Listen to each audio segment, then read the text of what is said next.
I was an E1 in the active Army as a property book officer. I was a corporal in Bravo Battery of the 2nd 111th Field Artillery. I was in the Judge Advocate General Corps. I was an attorney.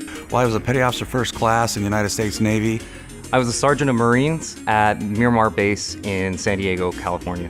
Initially, I was in the Organizational Behavior Program. After a semester, I switched over to Health Behavior Research and Evaluation. I just became really interested in sort of being a disease chaser, and then that's really what I do. I chase diseases, and I collect data, and I analyze the data, and then I write about the data on interesting diseases that no one knows anything about. I actually decided when I was in Abu Ghraib that I wanted to pursue political science, really government. I suspected that the Iraqi form of government might not be fitting, and there were rule of law problems going on. So I started getting more interested in government while I was over there. So that's why I decided to go to graduate school to study political science to go deeper. I have been teaching part-time at a USD law school, and I really wanted to take it to the next step. I wanted to be able to become a full-time faculty professor at some point. And so CGU has the only program in Southern California where you can combine both political science and public policy, U.S. public policy, in one school in one PhD degree.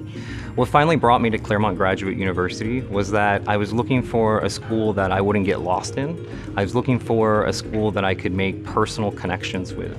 It's a small research institution, which is kind of what I was looking for. Because our classes are small and our faculty-student ratio is very small, our students get to know their faculty very, very quickly. Most of my health behavior research courses are 6 to 10 people at the most. Because the classes are almost all structured as 3-hour seminar types, it's very easy to be a commuter student because you can just put 2 classes in one day back to back, so you can keep your full-time job, you can keep your family responsibilities, and because it's one 3-hour seminar, you really get to focus. We have staff and administrators and faculty members who are veterans themselves.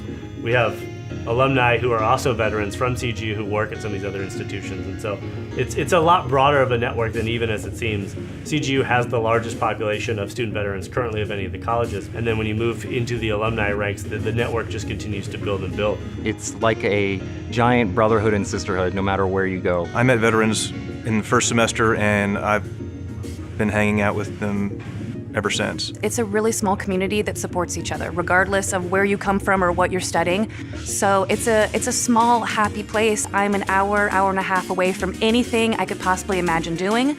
I'm really active. I go hiking a lot. I'm always outside.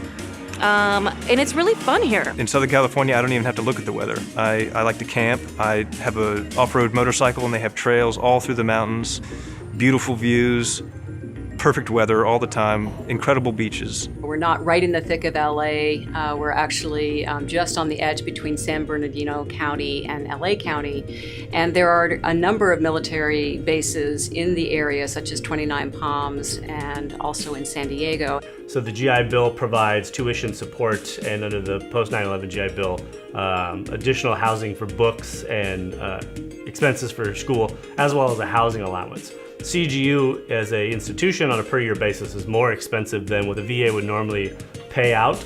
And so the Yellow Ribbon Program basically is an agreement between CGU and the Veterans Administration to pay dollar for dollar the difference that's left, would normally be left to the veteran to pay, to ensure that they get 100% tuition coverage during their time here at CGU. So that's a big benefit to the veteran, especially considering being able to leave with a master's or PhD with no student loan debt. CGU helped me define really what I was looking for.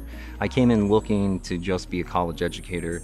Now I ended up starting my own business. I teach night courses, and it's through the mentorship that I got here that I was able to find those kind of goals and redefine what I really wanted out of life. CGU has a core belief system that is similar to the Navy's. It's not all about getting credit, it's getting something done.